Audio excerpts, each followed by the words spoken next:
सवाल है लो क्या है? जवाब है लो एक है। सवाल है हम यहाँ क्यों इकट्ठा हुए हैं? जवाब है हम यहाँ हमारे अनंत रचयिता का ध्यान एवं उनसे प्रार्थना करने के लिए इकट्ठा हुए हैं।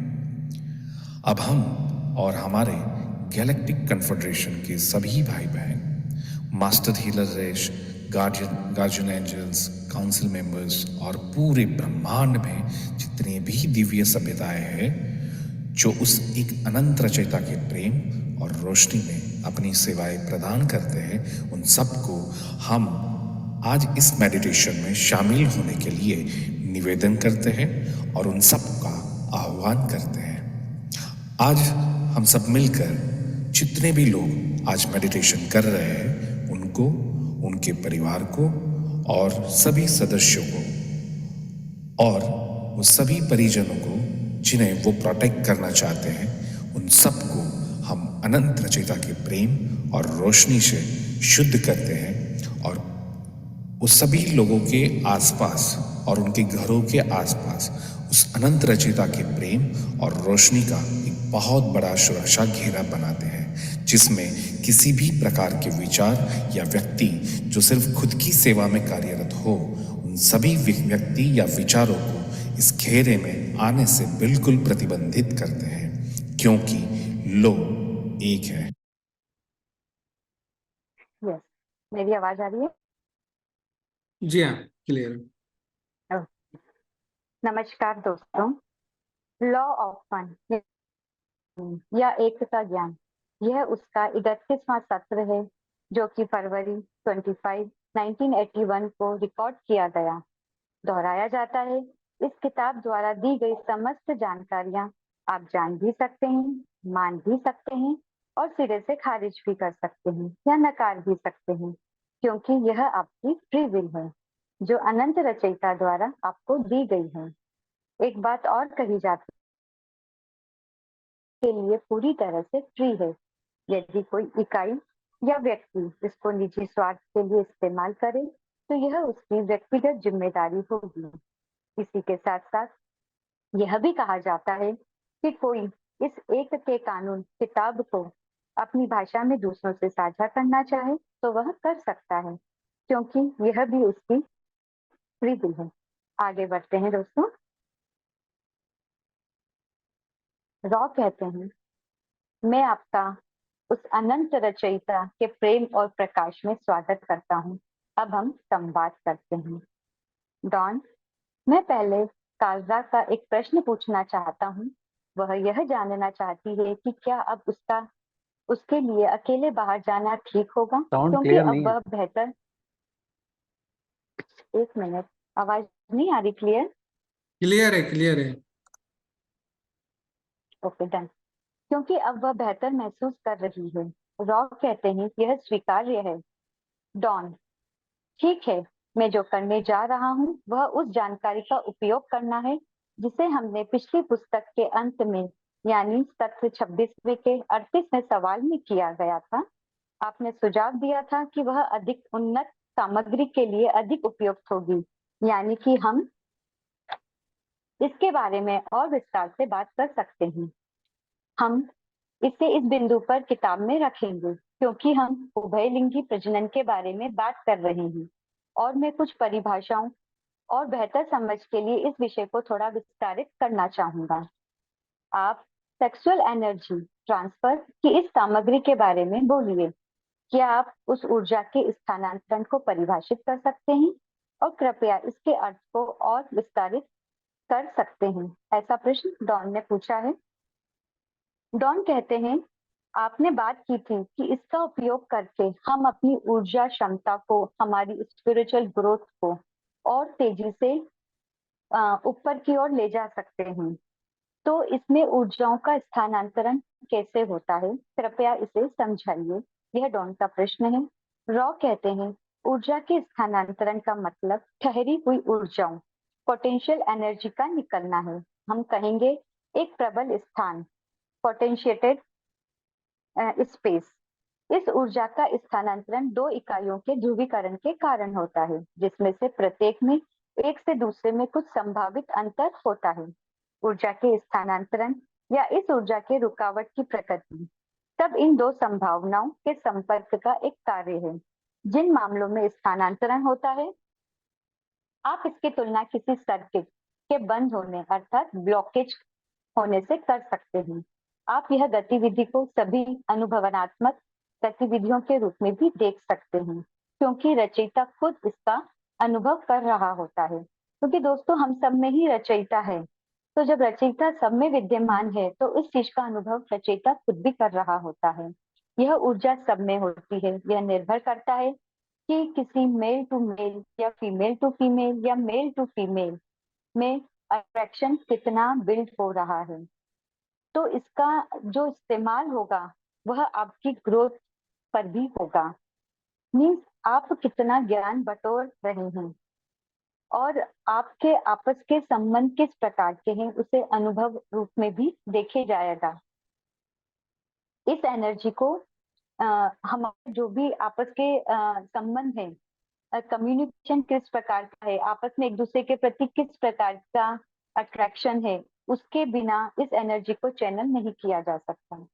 डॉन कहते हैं, तो क्या ये रचयिता के लिए स्वयं का अनुभव करने का प्राथमिक तंत्र अर्थात प्राइमरी एक्टिविटी होगा? रॉ, यह उचित शब्द नहीं है। शायद यह विश्लेषण रचयिता द्वारा स्वयं को जानने का एक उपयुक्त तरीका होगा, क्योंकि प्रत्येक इंटरेक्शन में चाहे जो भी विकृति अर्थात विभाजन हो, रचयिता स्वयं को अनुभव ही कर रहा होता है। उभयलिंगीपन द्वारा रचयिता का स्वयं को जानना दो लाभों की संभावना रख सकता है। तो दोस्तों यहाँ पे वो रॉय ऐसा कहना चाह रहे हैं कि दो लोगों के बीच संबंध और सोच आपस में कैसा है, यह उन सब पर निर्भर करता है। इसमें दो लाभ हो सकते हैं। एक तो रचयिता अनुभव जनरेट करते हैं और इसके लिए पोटेंशियल क्या है। सबसे पहले अपने आप को रचयिता के आनंद को समझने के लिए ग्रीन रे सक्रिय इकाई में, ग्रीन रे अर्थात दिल का चैनल इकाई में एक प्रत्यक्ष और सरल एनालॉग की संभावना है, जिसे आप आनंद कहते हैं। आध्यात्मिक या तात्विक प्रकृति जो भी बुद्धिमान ऊर्जा में मौजूद है, यह आपके अस्तित्व की एक सच्ची प्रकृति की समझ के लिए बड़ी सहायता है। तो दोस्तों यहाँ पे बोलना चाह रहे हैं रॉ कि आपकी जो सबसे पहले रचयिता अपने आप को इस आनंद को समझने के लिए हम इसे किस प्रकार से इस ऊर्जा को समझ सकते हैं कि जो ग्रीन रे अर्थात हमारा जो दिल का चक्र है, इसमें इसके ओपन होने की पूरी पूरी संभावना होती है और हमारी आध्यात्मिक उन्नति पे अगर हम पूरा ध्यान दें तो उपयोग हम आध्यात्मिक उन्नति के लिए पूरा पूरा कर सकते हैं। इस क्रिया को करने के बाद अपने अंदर जरूर महसूस करना चाहिए कि क्या क्या फीलिंग आई है, क्या क्या अनुभव हुए हैं, क्या चेंजेस महसूस हो रहे हैं। अपने आप को जानने का, समझने का एक बहुत ही सुंदर मौका होता है। यह एनर्जी आपको और अधिक गहराई से समझने में मदद करेगी, उस अनंत रचयिता, उस बुद्धिमान ऊर्जा से जुड़ने में मदद करेगी। उभयलिंगी प्रजनन क्रियाओं का अन्य संभावित लाभ अनंत बुद्धिमानिता के प्रवेश द्वार के साथ एक प्योर समझ या कनेक्शन है, जो कि यदि उचित तैयारी के साथ कार्य करें तो आप कह सकते हैं कि ये जादू की तरह हो सकता है और अनंत बुद्धिमानिता का अनुभव हो सकता है। अनंत बुद्धिमानिता तक पहुंचने की इस पद्धति पर ध्यान केंद्रित करने वाले सकारात्मक झुकाव वाले व्यक्ति फिर इस खोजने के माध्यम से या इच्छा के कार्य के माध्यम से के लिए निर्देशित करने में सक्षम होते हैं, जो यह इकाइयां करना चाहती हैं, चाहे वह सेवा का ज्ञान हो या इलाज की क्षमता हो या दूसरों के सेवा के लिए जो भी इच्छा हो। तो दोस्तों यहाँ पे ये बताना चाह रहे हैं कि इस एक्टिविटी को अगर बहुत ही प्यूरेस्ट फॉर्म में, पूरे डिवोटेड फॉर्म में जब किया जाता है तो वह आनंद जिसमें रचयिता हर समय रहता है उसे महसूस किया जा सकता है। इस आनंद के बाद पूर्णता और अनंत दिशाओं में संभावनाएं समझ में आती हैं। उसे जानने की हमें और ज्यादा कोशिश करनी चाहिए, ऐसा वह समझाना चाह रहे हैं। और इस आनंद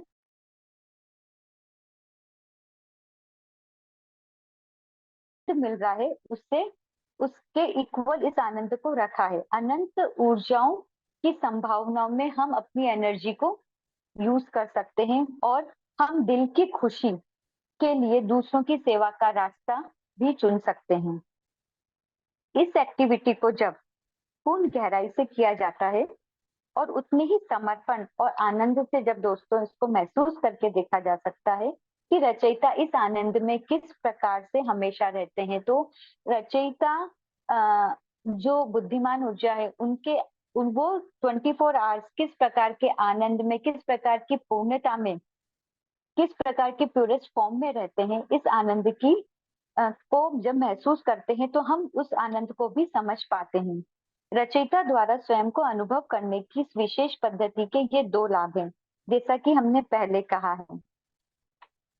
क्या क्या है? इस विशेष ऊर्जा के स्थानांतरण की ताकत का परिणाम यह है कि यह दरवाजा खोलता है, हम कहेंगे, व्यक्तिगत इकाई की अनंत तरीकों से एक दूसरे स्वयं अदर सेल्फ की सेवा करने की इच्छा होती है।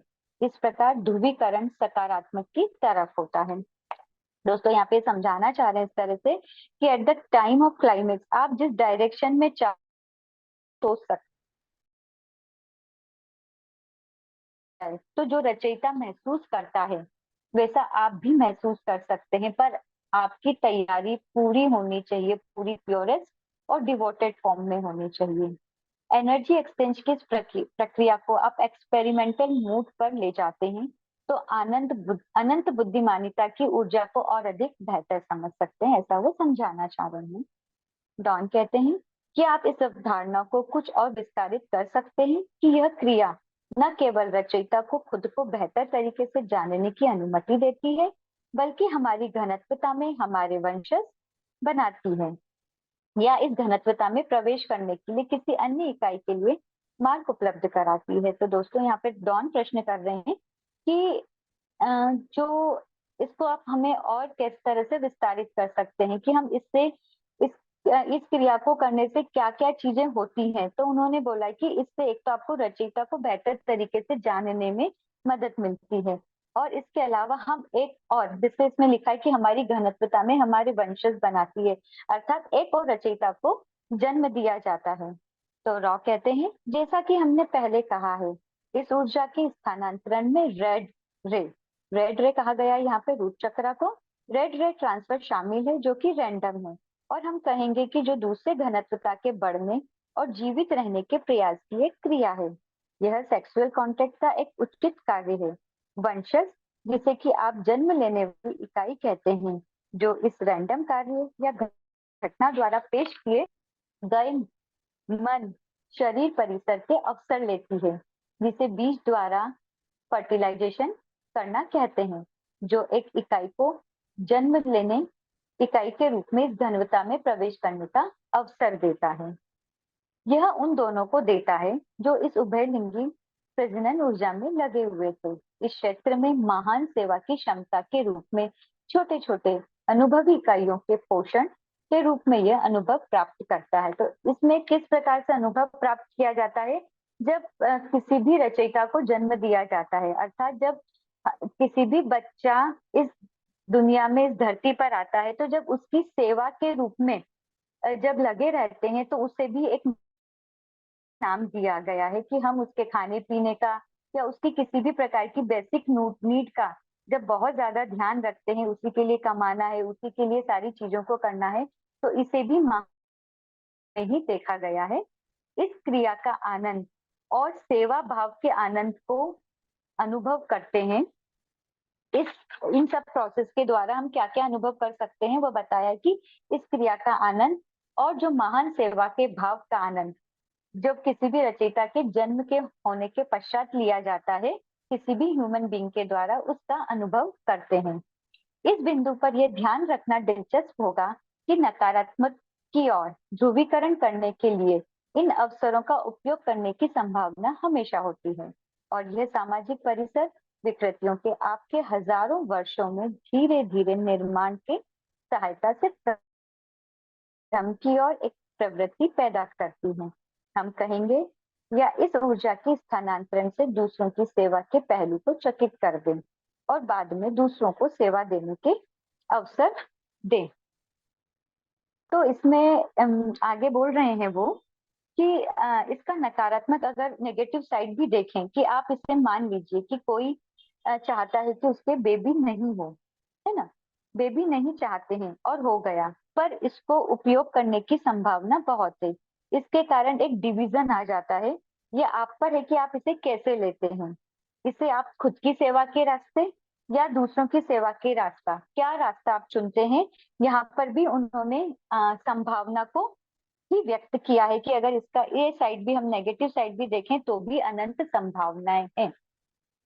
डॉन कहते हैं यदि हरि किरण में इस ऊर्जा का स्थानांतरण होता है। दोस्तों यहाँ पे हरि किरण हार्ट चक्रा के लिए यूज किया गया है वर्ड, और मैं इस मामले में मान रहा हूँ कि कोई लाल किरण अर्थात फ्रूट चक्रा ऊर्जा का स्थानांतरण नहीं है।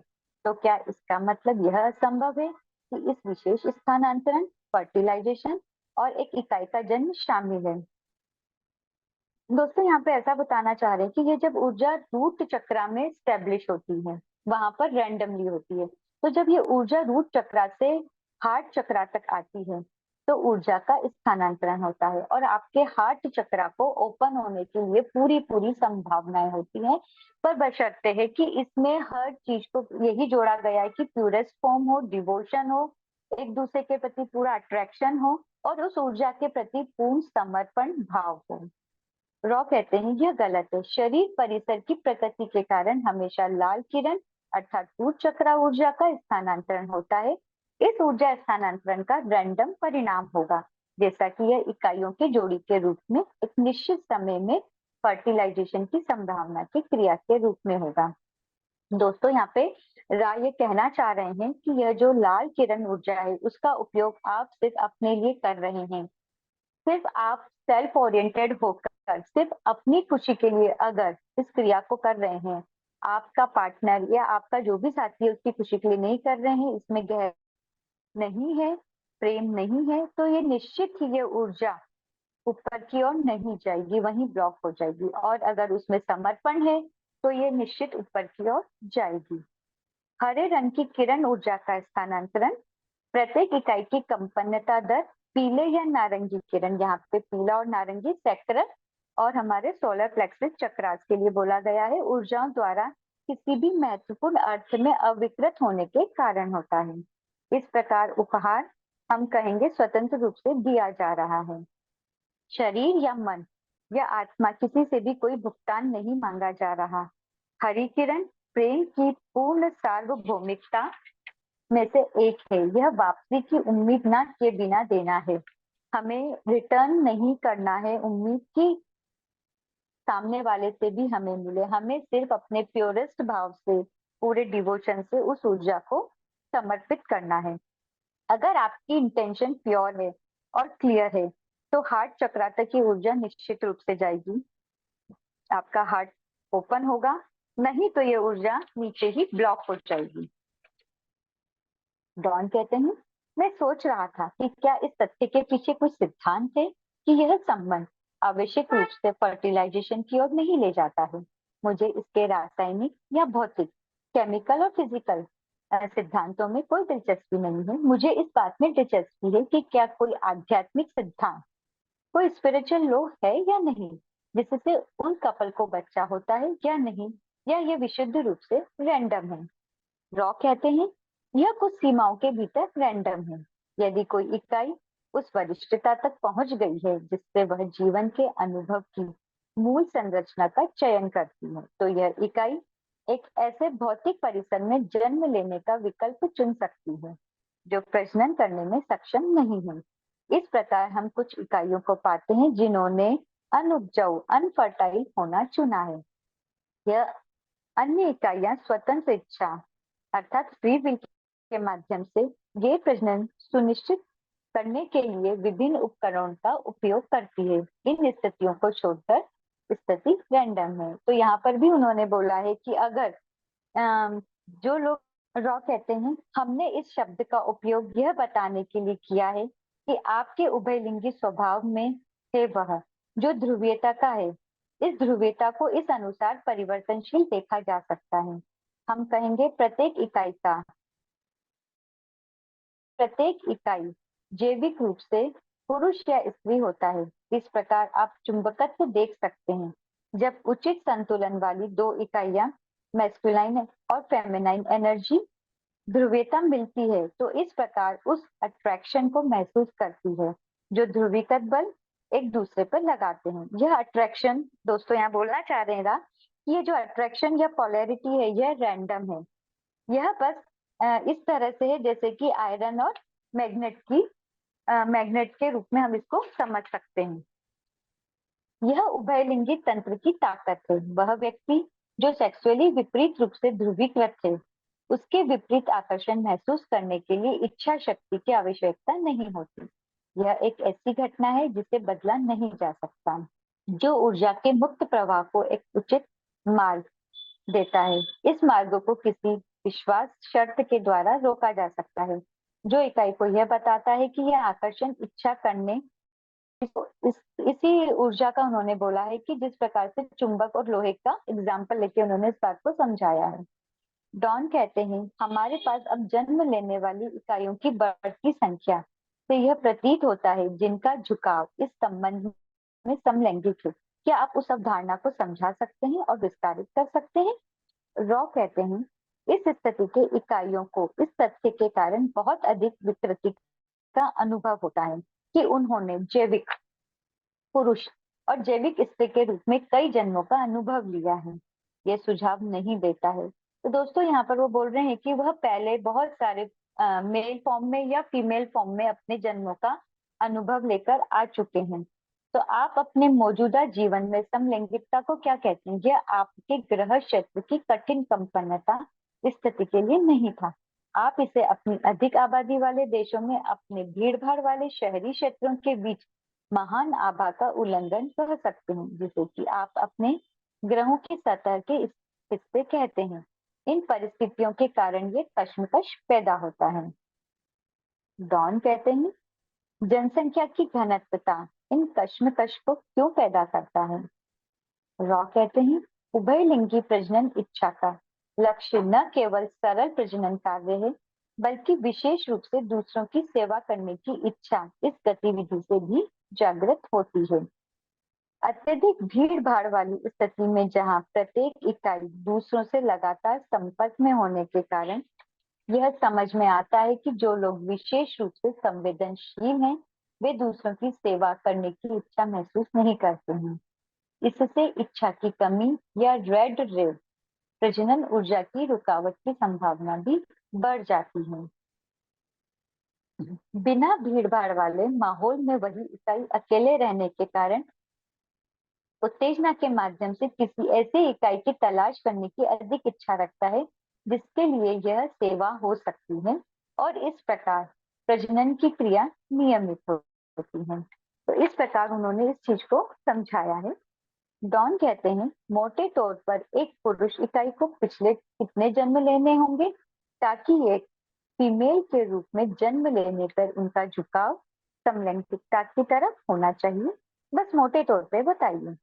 रॉ कहते हैं अगर कोई इकाई मोटे तौर पर एक ही तरह के जैविक शरीर परिसर में लगभग 65% जन्म लेती है और इसके वर्तमान शरीर परिसर विपरीत ध्रुवीयता का है तो यह इकाई आपके शहरी क्षेत्रों के आभा उल्लंघन के प्रति संवेदनशील है। तो शायद वो इकाई समलैंगिक प्रकृति की हो सकती है। तो दोस्तों यहाँ पे वो बोलना चाह रहे हैं कि जितने भी टोटल उन्होंने जन्म लिए हैं उसके 65% अगर मेल बॉडी के रूप में उन्होंने जन्म लिए हैं तो कोई इकाई किसी इकाई ने जब लिया है तो अब वो इस जन्म में फीमेल एनर्जी के रूप में जन्म ले सकती है। इस मोड़ पर यह ध्यान दिया जाना चाहिए, हालांकि यह काफी कठिन है। इस प्रकार के रिलेशंस में यह संभव है कि एक इकाई दूसरे के प्रति वफादारी और गैर यौन प्रकृति के ईमानदार हरे किरण प्रेम अर्थात जो ग्रीन किरण हमने बोला कि हार्ट चक्रा के लिए महान सेवा करे। इस प्रकार अपनी सेक्सुअल वीकनेस की विकृतियों को समायोजित या कम कर सके। तो यहाँ पर दोस्तों बोला गया है कि आप जितना एक दूसरे के प्रति वफादार रहेंगे और जितना आप इसको प्योरेस्ट फॉर्म में बार बार उन्होंने बोला है प्योरेस्ट और डिवोशन, तो जितना प्योरेस्ट और डिवोशन और सेवा के रूप में इस चीज को समझ के करेंगे तो जो विकृतियां हैं उनको हम कम कर सकेंगे। डॉन कहते हैं टिमोथी क्लेरी ने शोध करते हुए लिखा है कि युवावस्था के शुरुआत के समय तक एक इकाई के डीएनए कोडिंग पर एक छाप इम्प्रिंट होता है। उदाहरण के लिए, यदि उस इकाई का सेक्सुअल अनुभव समय से पहले हो जाता है या उस इकाई के कुछ पहले के अनुभव के कारण यौन पूर्वाग्रह बायसेस अंकित होते हैं, तो क्या सच में ऐसा कुछ होता है? यह आंशिक रूप से में इस तरह के अनुभव की प्रकृति के कारण ज्यादातर मामलों में यह असंभव है, जिसे आप खुद की खुशी की क्रिया कहते हैं। बाद के अनुभवों पर उसका प्रभाव अंकित हो सकता है। इस तरह की क्रिया के साथ यह भी सच है जिन्हें इस आयु वर्ग के लोगों में समलैंगिक के रूप में देखा जा सकता है। ये अक्सर जिज्ञासा में किया गया एक निर्दोष प्रयोग होता है। रॉ कहते हैं यहाँ पर दोस्तों, वो बता रहे हैं कि बच्चों की जो प्यूबर्टी का समय होता है उस समय कुछ इस तरह से हो सकता है। यह भी वह सिर्फ खुद को समझने के लिए करते हैं। खुद के अंदर जो जो चेंजेस हो रहे हैं वो उसके प्रति अवेयर नहीं होते हैं, और कितनी बार पेरेंट्स उन्हें खुलकर उन बातों को बताते नहीं हैं। तो उस समय इस प्रकार की कुछ चीजें हो सकती हैं, पर सही निर्देशों की जरूरत होती है उस समय, और यह आंशिक होता है। हालांकि यह काफी सटीक है कि पहला अनुभव जिसमें कोई इकाई दृढ़ता से शामिल है, वास्तव में वही उस इकाई के उस जीवन के अनुभव के लिए उस तरह के वरीयताओं का एक सेट अंकित हो जाएगा, यानी कि उसका झुकाव उसी तरफ हो जाएगा। अगर इस चीज को इंटेंसली किया जाए, इंटेंसली अगर कोई इकाई अपनी लाइफ में शामिल करती है, तो हो सकता है कि उसका झुकाव उसी और ज्यादा हो जाए और उसकी इम्प्रिंट्स उसके ऊपर और ज्यादा स्ट्रांगली अंकित हो जाएं। डॉन कहते हैं, क्या ऑरियन समूह इसका उपयोग करता है, यानी कि इकाइयों पर प्रभाव डालने के लिए एक प्रवेश द्वार के रूप में, जो उनके प्राथमिकता में नकारात्मक ध्रुवीकरण पैदा कर सकती है।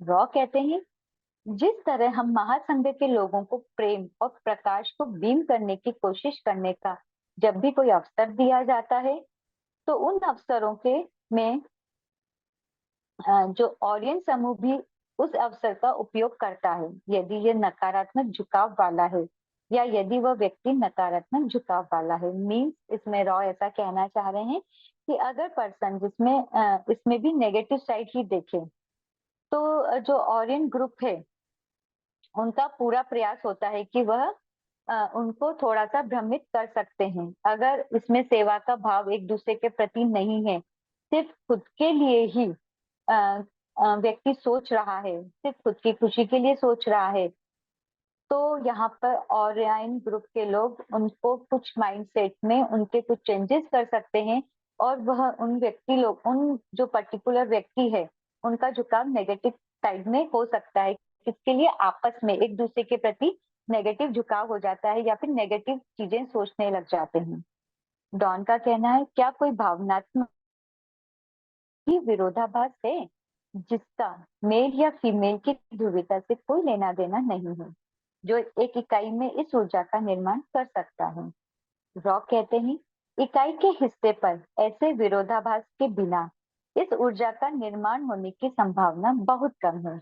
शायद हम आपके प्रश्न को समझ नहीं पाए, लेकिन यह स्पष्ट प्रतीत होता है कि इस सेक्सुअल एनर्जी के निर्माण का अनुभव करने के लिए इन एक्टिविटीज की संभावना के साथ एक इकाई की भी जरूरत होती है। तो दोस्तों, ये तो अपने तो सबको ही जैसा कि रॉ बता रहे थे कि इस एक्टिविटी के लिए किसी भी इकाई का होना बहुत जरूरी है, और उसके प्रति वापस से जैसे कि पहले भी रॉ ने बोला है और अभी भी रॉ कह रहे हैं कि उसके प्रति प्रेम या अट्रैक्शन का होना नितांत जरूरी है। ऑरेंज समूह द्वारा थर्ड राइट के सदस्यों को प्रभावित होने की संभावना के बारे में अधिक सोच रहा था। कहते हैं, थर्ड राइट के कुछ थे जिनके बारे में मैंने कुछ मामलों में गैस के कमरों में गैस के द्वारा इकाइयों की हत्या को देखकर इसी क्रिया की संतुष्टि प्राप्त करने की रिपोर्ट पड़ी है।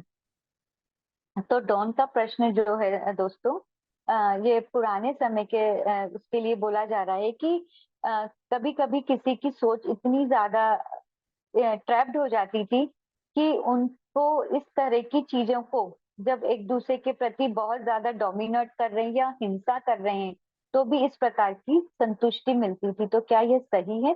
ऐसा डॉन जानना चाह रहे हैं। तो रॉ कहते हैं हम फिर से समझाएंगे, इन इकाइयों में इस एनर्जी के निर्माण की क्षमता थी।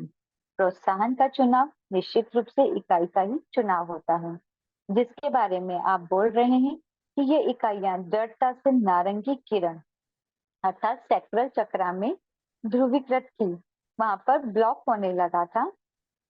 इस प्रकार दूसरों पर हावी होने के कारण अर्थात उनका इस प्रकार का नेचर हो गया था कि वह दूसरों पे डोमिनेट होते थे, उनकी ऊर्जा में रुकावट आने लगी थी। दूसरों को मारना ही उनके लिए दूसरों पे परम शक्ति का एहसास देता था, उन्हें आंतरिक खुशी देता था, उन्हें एक संतुष्टि का भाव देता था। यह तब एक ऐसे ही तरीके से यौन तरीके से व्यक्त किया जाता था, हालांकि ये एकांत में होता था। तो ये लोग दूसरों पर अपनी पावर दिखाते थे, उनके ऊपर डोमिनेट होते थे और जब उनको प्रताड़ित करते थे तो इन लोगों को एक अलग तरह की खुशी या संतुष्टि मिलती थी। इस मामला में इच्छा बिना रुके निरंतर जारी रहेगी और लगभग अतृप्त होगी। यदि आप अपने लोगों के बीच इन प्रथाओं के पूरे स्पेक्ट्रम का निरीक्षण करते हैं तो आप पाएंगे कि ऐसे लोग हैं जो दूसरों पर डोमिनेट या तो रेप से या वर्चस्व के अन्य साधन से इस तरह की संतुष्टि का अनुभव करते हैं। तो दोस्तों जब इस प्रकार की ऊर्जा आपके रूट चक्रा में या सैक्रल चक्रा में आके ब्लॉक हो जाती है तो कुछ इसी तरह की चीजें सामने आती हैं जिसमें या तो दूसरों के ऊपर वर्चस्व डोमिनेशन दिखाई जाती है, उसके ऊपर एक अधिकार दिखाया जाता है। जो ये क्रिया है प्रेम क्रिया वो अपना प्रेम से भरी हुई ना रह के उसमें स्वार्थ भाव आ जाता है या फिर खुद की संतुष्टि का भाव आ जाता है। तो प्रत्येक मामले में ये ऊर्जा एनर्जी ब्लॉक का ही एक उदाहरण है जो कि अपनी प्रकृति में सेक्सुअल है। तो इस तरह की चीजों से एनर्जी ब्लॉकेजेस चक्रास में होते हैं और बार बार इसी तरह की क्रियाएं जो कि समाज में एक दूसरे के लिए अच्छी नहीं है, एक दूसरे के ऊपर डोमिनेट करना या किसी भी प्रकार से प्रताड़ित करना अपनी खुशी के लिए, पर व्यक्ति उसको करने पे मजबूर हो जाता है क्योंकि उसकी एनर्जी वहां पर आके ट्रैप्ड हो जाती है, ब्लॉक हो जाती है। डॉन कहते हैं क्या ऑडियंस समूह तब उन इकाइयों को प्रभावित करने में सक्षम होगा जिनका यह ऑरेंज रे अर्थात सैक्रल चक्र ज्यादा प्रभावी है? क्या इसी तरह इस ग्रह पर यह अवधारणाएं आई? क्योंकि अगर हम तीसरे घनत्व की शुरुआत में वापस जाते हैं तो इसका एक मूल कारण होना चाहिए। तो दोस्तों यहाँ पे वो बोल रहे हैं कि अगर किसी का सैक्रल चक्र ब्लॉक है तो क्या ओराइन ग्रुप के लोग टेलीपैथी के द्वारा या उनके माइंड में कुछ ऐसी बातें डालकर अपनी ओर प्रभावित कर सकते हैं? क्योंकि ओराइन ग्रुप तो इसी तरह के लोगों को कितनी बार देखते हैं कि जहां पर निगेटिव रेंज अगर है, उनके ब्लॉकेजेस हैं तो वह क्या प्रभावित कर सकते हैं या उनसे ऐसी चीजें करवा सकते हैं? इस प्रकार का प्रश्न रॉ कहते हैं इसका कारण ओराइन ग्रुप नहीं है, ये आपके लोगों की स्वतंत्र चुनाव है। यह समझाना कुछ कठिन है, हम प्रयास करेंगे। रॉ कहते हैं आगे, इस ऊर्जा का स्थानांतरण अर्थात ट्रांसफॉर्मेशन और ब्लॉकेजेस उसकी एक अभिव्यक्ति मैनिफेस्टेशन या उदाहरण है जो अन्य तरीकों की तुलना में अधिक मौलिक है। इसीलिए जैसे जैसे आपके लोग युद्ध प्रिय और स्वामित्व अर्थात डोमिनेट के लालच के प्रति खुलने लगे तब ये विभिन्न विकृतियां मन के वृक्ष के माध्यम से शरीर परिसर की अभिव्यक्तियों में छनने लगती है। अर्थात ये जो भी जब डोमिनेट या युद्ध होने का जब चुनाव करने लग जाते हैं तो ये जो सारी विकृतियां हैं ये मन वृक्ष से पूरे हमारे शरीर में फैलने लगती हैं, उसमें दिखने लगती हैं। सेक्सुअल एक्सप्रेशन उस परिसर के लिए बुनियादी है।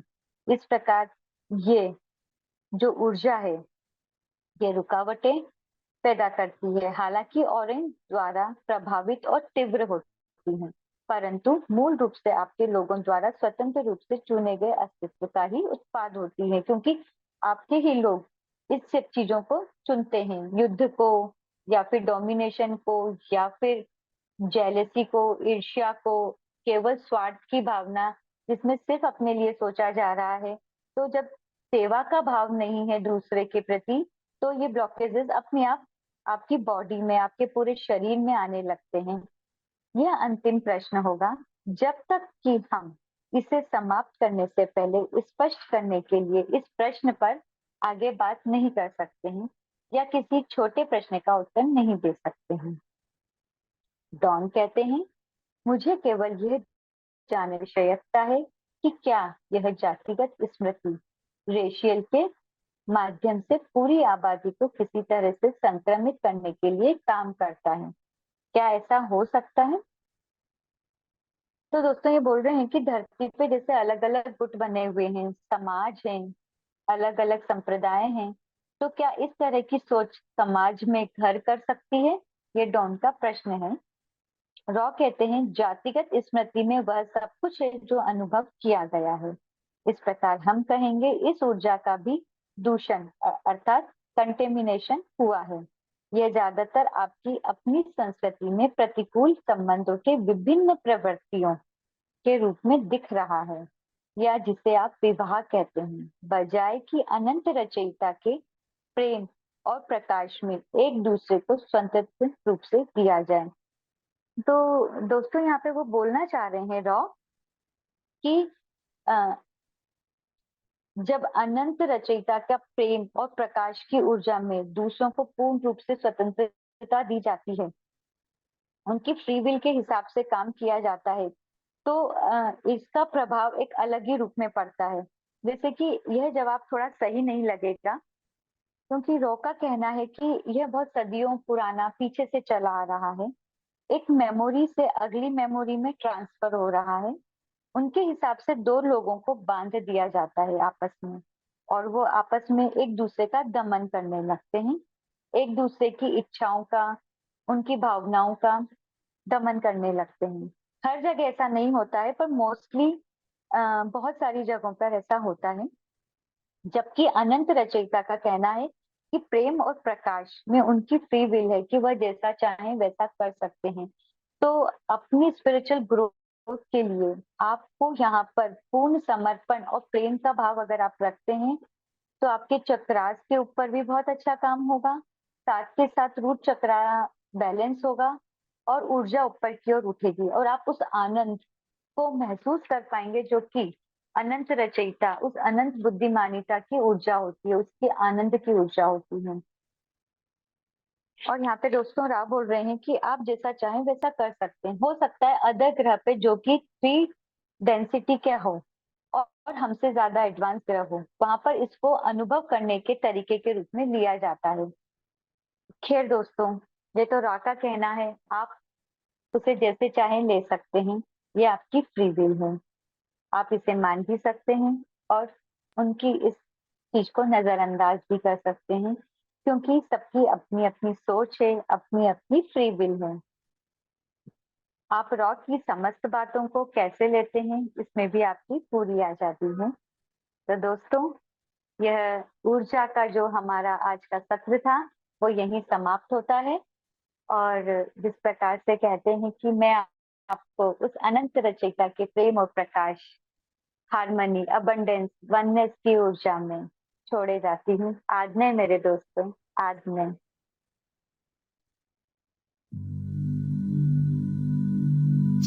मैं अपना एनर्जी फील्ड सुरक्षित कर रहा हूं। मैं अपना ऑरा लॉक कर रहा हूं। मेरे शरीर, दिमाग, आत्मा और मेरा पूरा एनर्जी फील्ड अनंत रचयिता के असीम दिव्य प्रेम और रोशनी में हमेशा के लिए सुरक्षित है। अनंत रचयिता के असीम प्रेम और अनंत रोशनी से बना हुआ मजबूत सुनहरा कवच, जिसमें अनंत ब्रह्मांडों की शक्तियां समाहित है, ऐसा कवच मैंने धारण कर लिया है। ये सुनहरे सुरक्षा कवच के माध्यम से मेरे घर के तमाम सदस्य और मेरा घर संपूर्ण रूप से सुरक्षित है। जो अनंत रचयिता के प्रेम और प्रकाश में अपनी सेवाएं प्रदान करते हैं, ऐसे ब्रह्मांड की सभी दिव्य सभ्यताओं और मेरे सभी शुभ चिंतक जो मेरे लिए दिव्य प्रेम और शुद्ध पवित्र मन से जो मुझे आशीर्वाद देना चाहते हैं, वो तमाम दिव्य पवित्र चेतनाओं को मैं परमिशन देता हूँ कि जो मेरे साथ दिव्य रूप से कनेक्ट हो सके। बाकी तमाम प्रकार की वस्तु, विचार, व्यक्ति जो खुद की सेवा में ही कार्यरत हो, ऐसे अपवित्र भावनाओं से मेरे एनर्जी फील्ड में आना चाहे, उन तमाम एंटिटी या विचारों के उन रूपों को मैं प्रतिबंधित करता हूँ, क्योंकि ये मेरी फ्री विल है और यही अनंत रचयिता के एक का कानून है। I am protected, I am protected, I am protected. Thank you so much.